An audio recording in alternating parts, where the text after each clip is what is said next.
All right, hi everyone. So I want to continue on that 163 based up counter with the programmable load and termination. And so this is the, let's see here.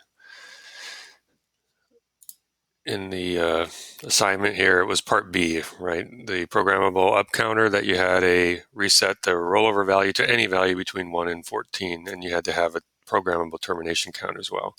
So I'm going to continue on with that, looking at the schematic. The previous video showed how to connect it up initially. I'll give you some more hints on that. What I wanted to show here was this data sheet for what was the 74LS48. So again, if you're using Multisim Live, you don't have access to this, so don't worry about it. You can just use LEDs for your counters, and you can use flip-flops as well for your counts that I've talked about before. Just use JKs and implement the 163 count, and then you should be good to go. If you're creating from Multisim Desktop and you have access to these libraries, you will see that you have a 48. The 48 is the display driver, and what I wanted to grab was this part right in here. Okay, so this is the display digits that you would see. So normally when we see it counting to with 4 bits, we should go from 0 to 15. Right, and so it would go 0 all the way to 9, and then you would see A, B, C, D, E, F. Right, that's how we normally use that. That's the symbols that we normally use when we're writing this down. But this thing, for I don't know, for whatever reason, it uses these symbols here to represent 10, 11, up through 15. Okay, so we have to know what those are so that we could check to see our output if we were having it do our count from, say from, some initial value to some termination value. All right, and in the last video, what I was using as an example was saying that if I wanted to roll my count at 13 and make it go back to 2, right? I was saying, give me if I were asking you to demonstrate, I would say, give me a display sequence that goes sequentially from, say, 2 to 13, or I might say from 3 to 7, or I might say 1 to 9, or something like that, right? So you would have to then create your switch settings to be able to detect the rollover, so whatever rollover it happened to be, and the load value. Okay, so that's the sequence that we would look for on the displays, or like I said, you just use the your LEDs on, directly tied onto the lines, and then you should be able to see that in a binary count as well, and that would be fine. I cut and pasted that little graphic here in the schematic so that we could see that, so I can demonstrate it to you. And then what I showed last time was basically the beginning stages of this schematic, and it was showing that we had a couple counters tied together with cascading, with a cascade, methodology that we would use as RCO to kick up the more significant bit by 1 every time this would reach its terminal count, right? In this case here, the terminal count would be 15. All right, so in this case here, if we were to have it programmable, like a programmable load, or a programmable termination where we wanted it to kick up this next stage, what we'd have to make sure is that this thing will go to terminal count every time, right? So it would have to go to a 15, because this thing won't fire, this RCO won't fire unless all these bits are 1. Okay, so there's a caveat in creating that, or that initial part of the assignment where you're just doing a 4-bit counter. Okay, so for your assignment for this post here, which was this guy here, right? You only need to do a 4-bit counter, right? So it has to be able to reset the rollover in between 1 and 14. Okay, so for your stuff, you wouldn't need the second cascaded 163 counter. I have it here because in the next sequence, the next project that we're going to be looking at, you're going to be designing a 2-digit count sequence. Okay, so I'll want to show you how that would work. But just in general, if you were doing cascading, you would connect them up like this. All right, so for the assignment that you currently have, where you need to have a programmable termination and a programmable load.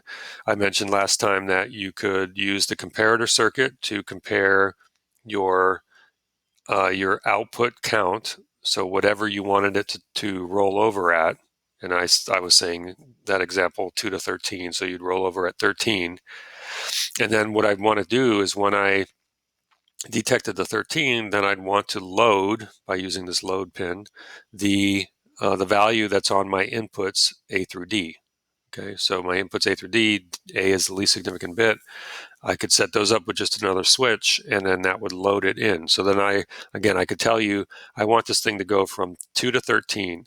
And if you hooked it up that way, and then you connected your outputs of your 4 bits here, I should see this thing then count.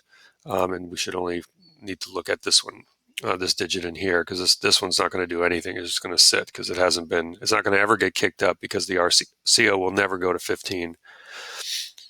But if we see it go 9 and then 10, 11, 12, 13, and then it should go back to 2. Okay, so when you see those kind of weird displays, and we'll count it up, there's 9, there's 10, there's the 11, there's 12, there's 13, and now it goes back to 2. Okay, so this one is setting up, again, loading 2, and then terminating at 13. Okay, so say I wanted it to go between like 1 and 9. I would set my load to be 1 and my termination to be 9. So 1001 would be 9.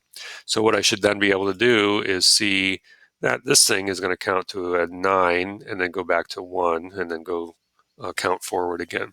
Okay, that is pretty straightforward. I mean, you're just implementing this kind of stuff that we've already looked at. The comparator circuit, we looked at that previously. The 163 is a pretty straightforward, as long as you know what to do with the enables. For our condition here, where we're just having it count, incrementally on the clock.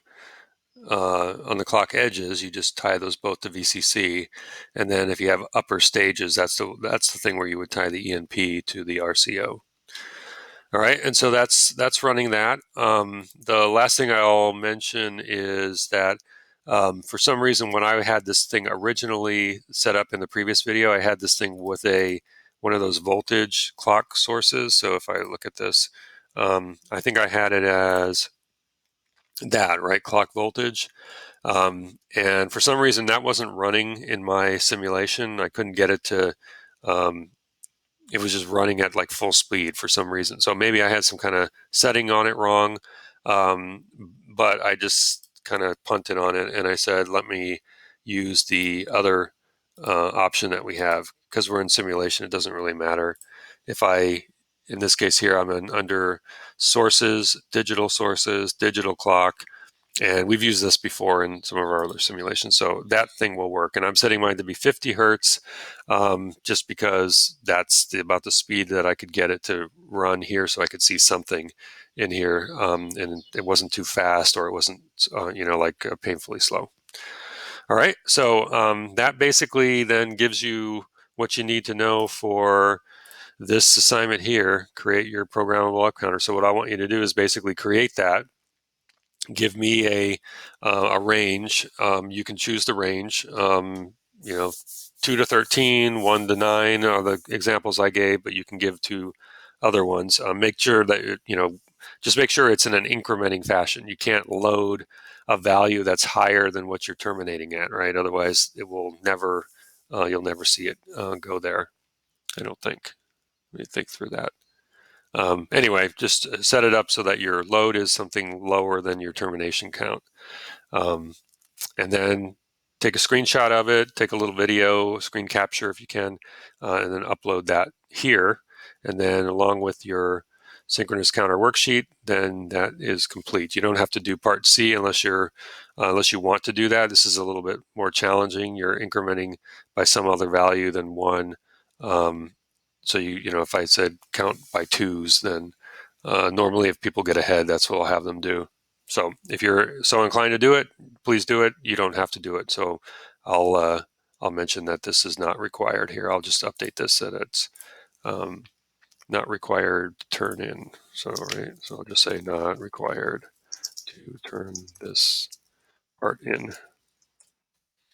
Okay. All right, everyone, that should be it.